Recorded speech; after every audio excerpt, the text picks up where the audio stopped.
Bonjour tout le monde et bienvenue dans le monde méconnu de l'histoire de la mode Lolita. Aujourd'hui, première vidéo qui traite réellement du sujet et qui expliquera cette fois en détail ce qu'est la mode Lolita. Le point a déjà été abordé dans la vidéo de présentation de la chaîne, mais voici tout de même un petit rappel parce que ça fait jamais de mal. La mode Lolita est une mode dite de streetwear et originaire de Harajuku, quartier de la capitale japonaise, Tokyo. Cette mode est représentée par des robes à jupe ample et qui prend ses inspirations dans plusieurs univers différents. Le rococo, les robes d'époque victorienne, les contes de fées et autres princesses, tout en gardant un aspect mignon en parallèle avec le mouvement kawaii apparu dans les années 70 au Japon. Nous reviendrons sur le mouvement kawaii dans une prochaine vidéo dédiée à ce mouvement et aux origines de la mode Lolita. La silhouette, la tenue de la mode Lolita paraît toujours un peu compliquée à cerner au premier abord, mais pourtant d'une simplicité assez déconcertante une fois qu'on en a compris les rouages. Une robe dont la partie jupe est bouffante et dont la longueur arrive à peu près au genou. Bon, évidemment, en fonction de la taille de la Lolita, de la longueur de la robe, on va avoir des robes qui arriveront peut-être un peu trop bas, en dessous du genou, et parfois des robes qui arriveront un peu au-dessus du genou. C'est pas grave. On s'en fout. Il existe 3 types de pièces principales. Une one piece, ou opi, qui est une robe avec des manches. Une jumper skirt, ou JSK, qui est une robe sans manches souvent avec de fines bretelles à dentelle, ou simplement une jupe. Deuxième élément d'une silhouette Lolita, un jupon afin de donner l'ampleur voulue à la robe. Il existe plusieurs types de bouffants, bon principalement ici on parlera seulement de 2 types de bouffants. Le jupon, qui est une jupe faite à partir de plusieurs couches de tulle froncé ou autre tissu un petit peu rigide, c'est relativement confortable dans la mesure du possible, parce que la notion de confortable va être relative. Cependant, le tulle fatigue facilement et s'aplatit avec le temps. D'un autre côté, on a ce qu'on appelle une crinoline, une jupe en tissu, et qui doit son amplitude à des armatures de baleine ou cercles d'acier flexibles. C'est moins confortable qu'un jupon en raison de la rigidité des matériaux, mais la durée de vie est autrement plus longue qu'un jupon. Et cela fonctionne extrêmement bien sous une robe assez lourde. De nos jours, c'est ce qu'on trouve généralement sous les robes de mariée. Et le jupon, ou la crinoline, c'est l'élément qu'on va considérer bizarrement comme étant le plus important. Le reste de la tenue est évidemment important, mais sans le jupon ou la crinoline, on perd toute la particularité parce qu'on perd le bouffant, donc on perd la particularité de la tenue de mode Lolita. Troisième élément, on dit une blouse, mais il s'agit en vérité d'une chemise avec de la dentelle, souvent des manches ballons, toujours utilisées sous une JSK par les japonaises qui n'aiment pas montrer leurs épaules et utilisent donc ce vêtement par simple pudeur. On peut également remplacer la blouse par un kutsu, qui est une forme de blouse en plus simple et en matière élastique, et donc plus confortable à porter. Comme tout élément de la tenue Lolita, on aura pas mal de dentelle sur une blouse ou un kutsu. Bon, pas énormément non plus, mais il y a toujours un minimum de dentelle pour se rapprocher de je sais pas. On a toujours un minimum de dentelle sur des accessoires Lolita. Maintenant, on va passer à ce qu'on appelle en français les bas ou en anglais le legwear, donc collants, chaussettes. Dans le Lolita, ce sera des collants, des chaussettes qui arrivent au-dessus du genou ou OTK, des chaussettes qui arrivent sous le genou ou UTK, des chaussettes courtes. Enfin, le champ est assez libre de ce côté-là, du moment que les accessoires comme les chaussettes soient en harmonie avec la tenue. Les chaussettes dans le Lolita ont souvent de la dentelle en coton et des décorations comme un imprimé, une broderie et parfois un pompon. Comme expliqué dans la vidéo de présentation de la chaîne, les accessoires pour cheveux sont extrêmement importants pour agrémenter une tenue Lolita, et la gamme d'accessoires est vraiment très étendue. De manière générale, le terme headdress signifie couvre-chef et se réfère à tout accessoire un peu imposant pour cheveux, mais dans le Lolita, il est utilisé pour un accessoire en particulier et qui n'a pas de traduction en français. Il s'agit d'un tissu rectangulaire avec de la dentelle en bordure et des nœuds ou autres décorations sur les extrémités. Là, faut vraiment regarder la photo parce que juste la définition, ça veut absolument rien dire. Il s'agit d'un accessoire pour cheveux dont l'inspiration est victorienne et dont la forme répond à la forme ample d'une jupe victorienne. Le plus souvent, il s'attachera par le biais de 2 rubans en dessous de la tête. C'est très certainement l'accessoire pour cheveux dans le Lolita le plus répandu. Il s'agit d'un nœud cousu sur un serre-tête qui peut être assez large et se poser au-dessus de la tête, mais qui peut être plus petit et se poser sur le côté des cheveux également. J'ai tellement envie de faire une blague sur les œufs de Pâques, mais... Non. C'est une paire de petits nœuds cousus sur un élastique ou des barrettes. Les aircombs sont très souvent utilisés pour les tresses, mais également les queues de cheval. On peut aussi trouver dans le Lolita des clips simples en forme de cœur, d'étoiles, de nœuds. Ou encore parfois avec des mascottes des marques japonaises, comme récemment avec Angelic Pretty qui a sorti un clip qui est une des mascottes de la marque japonaise. En français, ça donne un petit chapeau. Ce sont tout simplement des chapeaux mais à taille relativement réduite et qui peuvent se poser sur le côté de la tête. Beaucoup utilisés en été, les chapeaux de paille dans le Lolita sont très souvent agrémentés de fleurs synthétiques, nœuds et dentelles en coton. Un béret simple peut amplement faire l'affaire dans une tenue Lolita et apportera une petite touche rétro à la tenue. Ils sont aussi très souvent utilisés dans le casual, donc dans les tenues beaucoup plus simples. Mais on voit beaucoup de Lolita qui portent des bérets et les agrémentent souvent avec des accessoires supplémentaires.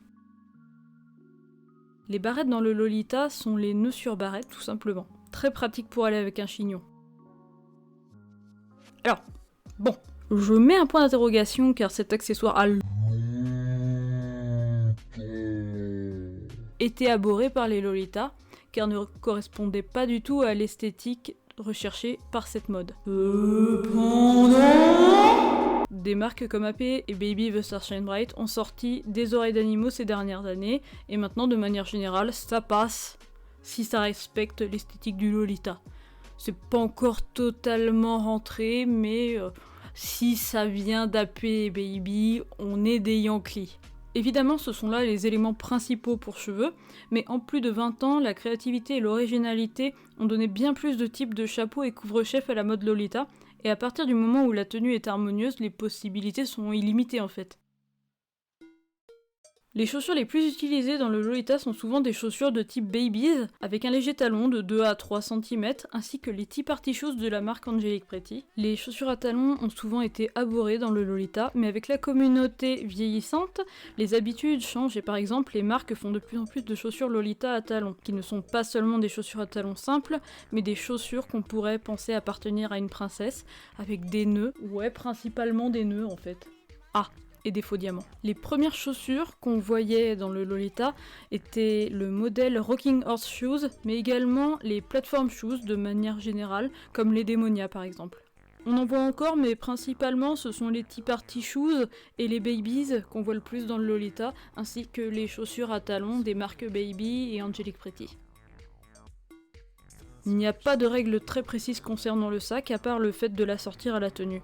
Les sacs de marque Lolita sont le plus souvent en forme de cœur, ou alors un Boston bag agrémenté d'un nœud. Mais on voit aussi des sacs à thème dans les tenues, comme des étoiles et des peluches pour les Sweet Lolita, ou pour les Gothic Lolita, des cercueils ou des croix. Oui, des sacs en forme de croix. Oui. Ah, tant que j'y pense. Les sacs en forme de nounours, ils sont mignons, certes. Et pratiques dans le cas quasi néant où vous ne sortez qu'avec un mouchoir en poche. Ne pensez pas mettre autre chose que vos papiers d'identité, et encore, il n'y a pas la place pour ça. Alors là, on s'attaque aux sous-vêtements d'une Lolita. Le bloomer est une culotte très bouffante, arrivant mi-cuisse, utilisée depuis des centaines d'années par les femmes en guise de sous-vêtements. Puis les hommes aussi, je crois, mais il faudrait que je vérifie, je sais plus. Outre la référence historique, toujours très appréciée dans le Lolita, le bouffant donne un peu plus de volume au jupon et à la robe. Un drawer est exactement la même chose qu'un bloomer, mais qui arrive au genou. Voilà.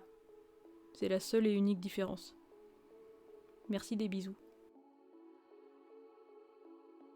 Nous allons maintenant passer à la dernière partie de cette vidéo, les 3 grands courants vestimentaires du Lolita. Alors oui, le Lolita c'est déjà un courant vestimentaire, et donc t'es en train de nous dire qu'il y a des sous-styles.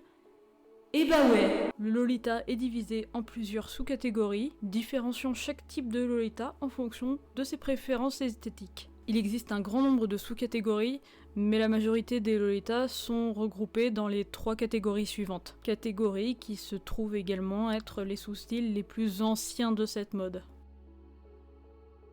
Autrefois appelé le Hama Lolita ou Pink Lolita, ce style se base sur des couleurs pastel mais aussi du blanc ou du noir s'ils sont couplés avec des teintes pastel. L'esthétique générale est pétillante, souriante avec beaucoup de peps.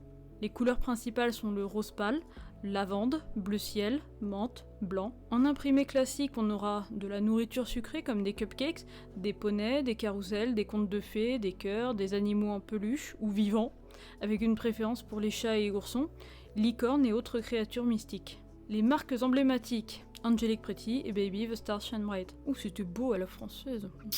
Une robe caractéristique, la collection Pastel à la mode de Angelic Pretty, sortie en 2006. Le Gothic Lolita.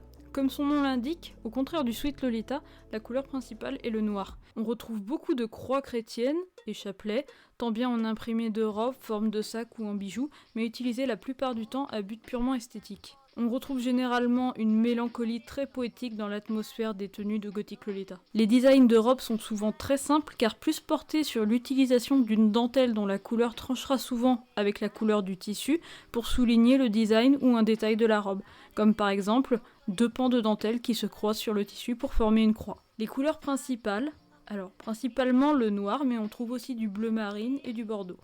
Imprimés classiques, les croix chrétiennes, les cercueils, les anges, la pleine lune, les cimetières, les vampires, les créatures mystiques, mais également les portails. Les marques emblématiques, Alice and the Pirates, Atelier Pierrot, Surface Spell, Cradlandrette, Moi-même moitié, alors que concrètement, Moi-même moitié, je devrais pas le mettre dans cette catégorie, mais je vous expliquerai dans une autre vidéo pourquoi.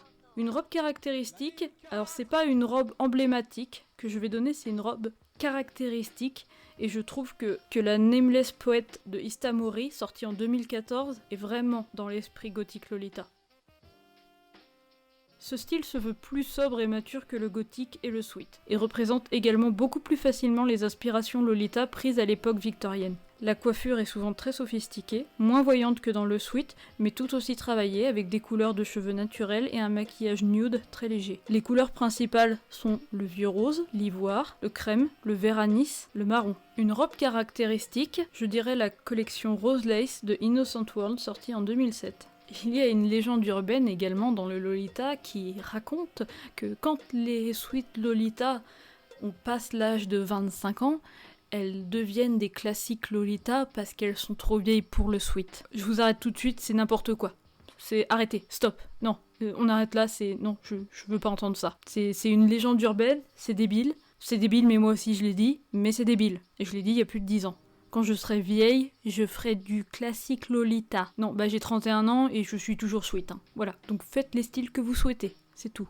Ces 3 styles sont les principaux, mais il en existe beaucoup d'autres, moins représentés, et dont nous parlerons en détail dans une prochaine vidéo. Je vous remercie d'avoir regardé cette vidéo, j'espère que vous avez appris des choses si vous débarquez dans cette mode, ou tout simplement... J'espère que vous avez apprécié. Je vous remercie également des retours extrêmement positifs de la première vidéo. Je m'attendais pas du tout à ça et franchement j'en suis très touchée. J'ai mis en place un Patreon si vous souhaitez soutenir la chaîne et m'aider à continuer ce projet aussi longtemps que possible. Chaque don est très important alors n'hésitez pas. En attendant la prochaine vidéo, je vous invite à vous abonner et activer la cloche pour être prévenu des nouveautés de la chaîne. Sur ce, tchou!